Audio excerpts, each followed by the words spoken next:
지난달 발생한 만덕과 센텀을 잇는 대심도 토사 유출 사고와 관련해 부산시의 늑장 대응이 논란입니다. 7일 시작된 부산시의회 임시회에서도 어김없이 이 문제가 도마 위에 올라 부산시의 사고 대응에 대한 의원들의 질타가 쏟아졌습니다. 부산의 일일 코로나 확진자는 20일 연속 세 자릿수가 이어지고 최근 일주일 일일 평균 확진자도 전주 대비 9.3% 감소한 것으로 집계됐습니다. 제3회 전국 동시조합장 선거가 8일 부산 전역에서 실시됩니다. 부산에서는 24명의 조합원을 선출하는데 8개 조합은 무투표입니다. 오는 11일 독립운동가 서해영을 중심으로 일신여학교 만세운동 등 지역 독립운동 역사를 담은 3.1절 기념 뮤지컬이 옛 부산 진역사 광장에서 공연됩니다.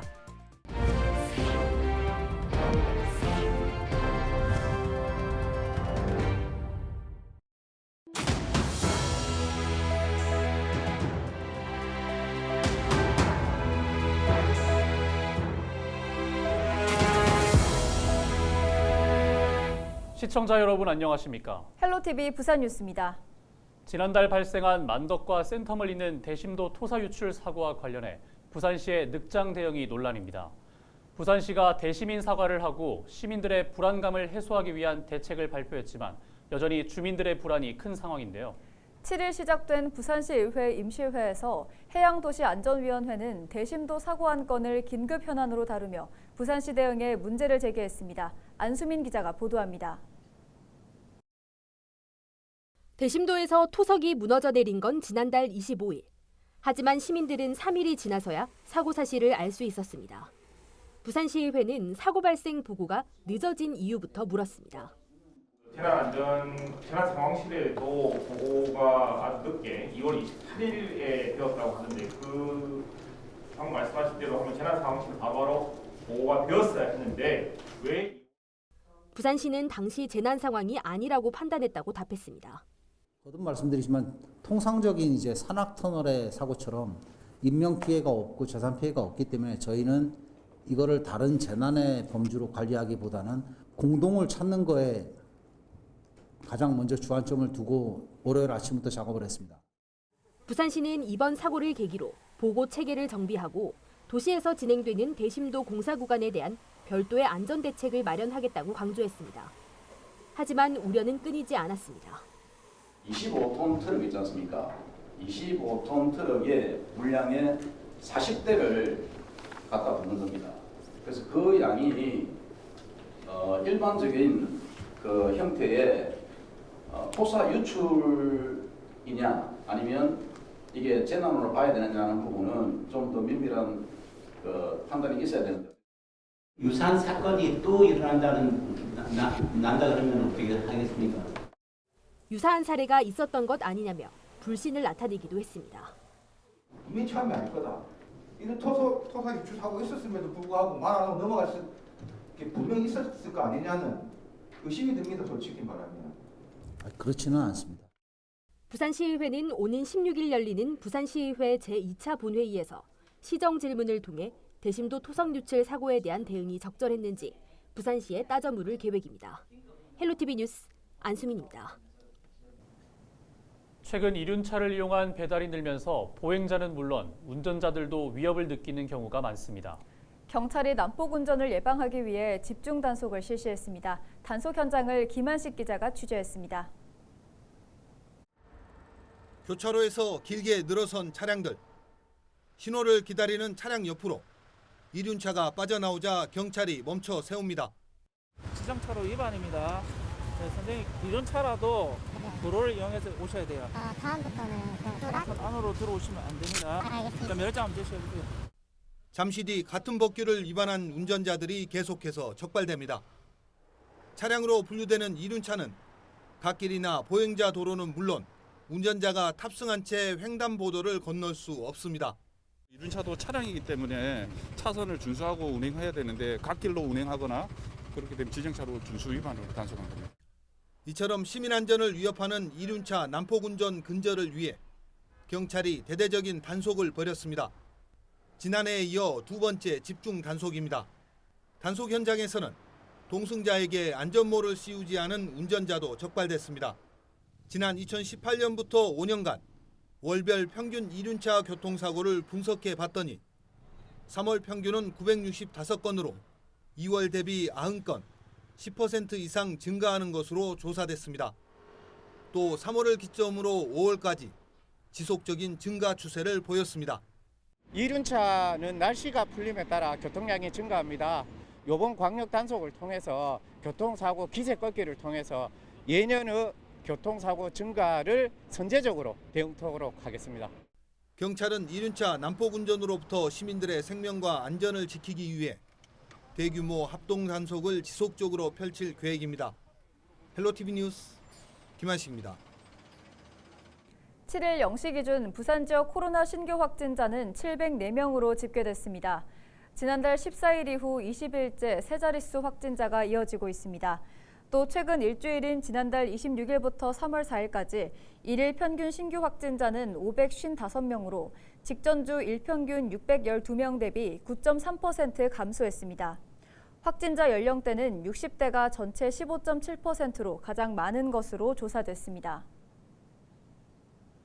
제3회 전국 동시조합장 선거가 3월 8일 부산 지역 34개 투표소에서 일제히 실시됩니다.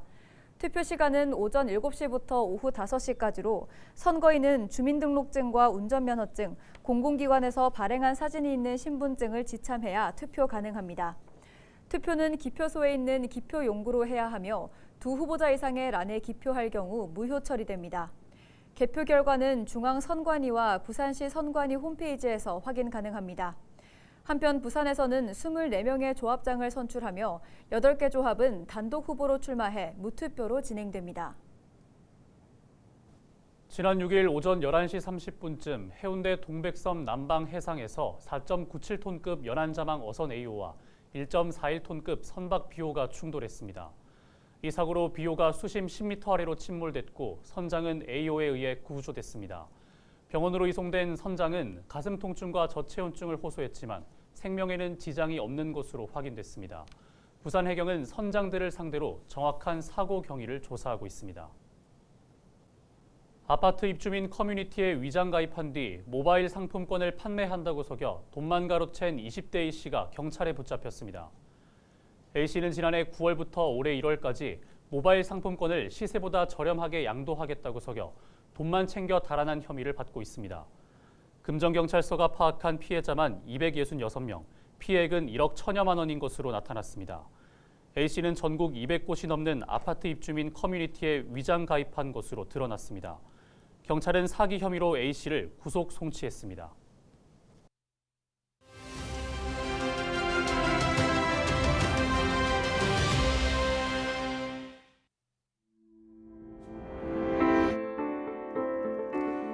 그동안 5%대를 웃돌던 소비자 물가 상승률이 지난달 4.8%로 내려왔습니다.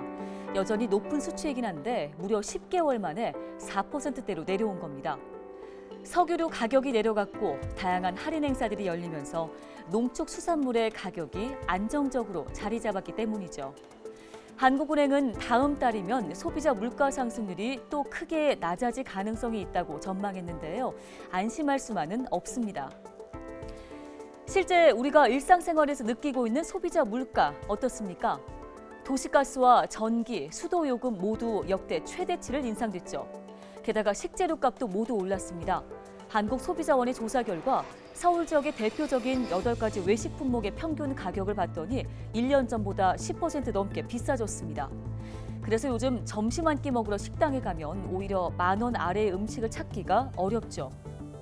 곧 더워질 여름에 즐겨 찾던 냉면 한 그릇도 이제 15,000원까지 내고 먹게 됐는데요. 소비자 물가 상승률 조금 낮아지긴 했지만 체감하지 못하는 이유, 바로 우리 실생활과 관련된 모든 품목이 고공행진 중이기 때문입니다. 이제 하반기면 미뤄뒀던 대중교통 요금까지 인상될 텐데 우리가 받아들이는 체감 물가 쉽게 떨어지기는 어려울 것으로 보입니다. 데일리 브리핑이었습니다. 오는 11일 오전 10시 옛 부산진 역사광장인 동구시민마당에서 3.1절 기념 뮤지컬 3월이 공연됩니다. 3.1절 104주년을 기념해 제작된 뮤지컬 3월은 독립운동가 서혜영을 중심으로 부산진 일신여학교 만세운동과 박재혁 의사 부산경찰서 폭탄 투척 등의 독립운동을 옴니버스 형식으로 구성됐습니다. 또 공연이 끝난 뒤 태극기 만들기와 독립운동가 한복 의상 체험 등 다양한 프로그램이 운영됩니다. 동구는 이번 공연과 체험을 통해 독립유공자의 희생과 헌신을 기억하고 독립운동의 의미를 되새길 것으로 기대한다고 밝혔습니다. 부산 진구는 주민들의 건의사항 해결을 위한 관련 부서 회의를 개최했습니다. 회의는 구청장 동순방 주민과의 대화에서 지역 주민들로부터 접수한 150개 건의사항을 구정에 반영하고 해결 방안 마련을 위해 개최됐습니다. 부산 진구는 장기 검토 과제는 시간과 여유를 가지고 지켜봐달라며 지역 발전을 위해 더욱 노력하겠다고 밝혔습니다.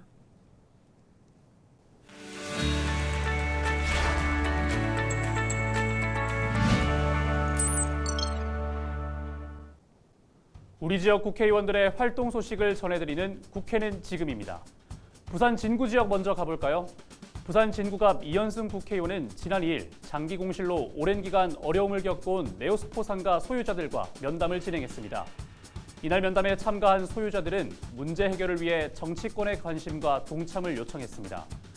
이에 대해 이 의원은 21년 동안 해결되지 않은 문제인 만큼 쉽게 풀기 어렵지만 더 이상 피해자들의 고통을 외면할 수 없는 상황이라 밝히며 진상규명을 위한 서명에 동참했습니다. 이어서 해운대 지역입니다. 해운대구 을지역 김미애 국회의원의 활동 소식 살펴보죠. 김미애 국회의원이 해운대 반송과 반여, 재송 지역에서 매월 한 번 식당 아르바이트를 자처한 가운데 지난 주말에도 14번째 아르바이트에 나섰습니다. 김 의원은 재송 일동의 한 냉면집을 찾아 소상공인의 어려움을 듣고 부족한 일손을 보탰습니다. 같은 날 김 의원은 민생회의를 진행했는데요. 센텀 이지구 조성사업 보고와 반여사동 3호로 보도 정비사업, 세월교 나들목 정비사업 등이 논의됐습니다. 다음은 기장군 정동만 국회의원 소식입니다. 정동만 국회의원은 고리원전 내 건식 저장 시설의 영구적인 사용을 반대하고 지역사회와의 상생 방안을 논의했습니다. 지난달 16일 한수원 황주호 사장과 면담한 정 의원은 연이어 한수원 고리본부를 방문해 주민 의견 없이 일방적인 설치 계획을 내놓은 한수원을 질타했는데요.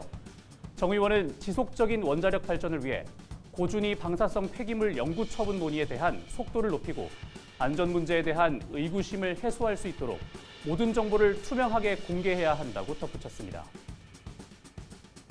금정구 지역 백종원 국회의원은 수상 소식을 전해왔습니다. 백종원 금정구 국회의원이 아시아문화경제진흥원에서 주최한 2023 아시아 리더 그랜드 어워즈 정치외교 부문 대상을 수상했는데요. 백 의원 측은 국회 보건복지위원회 위원으로서 대한민국 보건의료 산업의 우수성을 알리고 발전시키기 위한 노력을 높게 평가받아 뜻깊은 상을 수상할 수 있었다고 소회를 밝혔습니다. 영도구 지역 황보승희 국회의원은 지난주 연세대학교 영도 캠퍼스 예터 기념비 건립식에 참석한 소식 전해왔습니다. 영도구 부산보건고등학교에 연세대학교 영도 캠퍼스 예터 기념비가 세워졌습니다. 연세대학교의 전신인 옛 연희대학교는 6.25 전쟁 발생 이후인 1951년 말부터 부산보건고등학교 부지에서 학생들을 모집해 교육을 진행했습니다. 황보승희 국회의원은 지난해 11월 연세대학교 서승환 총장을 직접 만나 이번 개막식을 마련하게 됐다고 밝혔는데요. 황보 의원은 전란 중에도 엘리트 교육의 열의가 영도에서 이어졌다는 데 상당한 의미가 있다며 기념비 개막을 침체한 영도 교육의 부흥 기회로 삼겠다고 말했습니다. 고리원전 내 핵폐기물 처리장, 즉 사용 후 핵연료 건식 저장시설 설명회가 파행됐습니다. 7일 오후 고리 2호기 핵폐기장 반대 범시민운동본부는 사용 후 핵연료 건식 저장시설 설명회가 열릴 예정이었던 부산시의회 대회의실 앞을 점거하고 부산시와 부산시의회에 관련 설명회를 중단하라고 요구했습니다. 범시민운동본부는 사용 후 핵연료 건식 저장시설이 시민의 의견 수렴 없이 한수원에서 강행하는 사업으로 절차와 내용 모두 문제라며 절대 수용할 수 없다고 목소리를 높였습니다. 또 부산시 의회에 사용 후 핵연료 영구 저장 금지를 촉구하는 결의안을 먼저 채택하라고 지적했습니다. 이상으로 뉴스를 마칩니다. 함께해 주신 여러분 고맙습니다.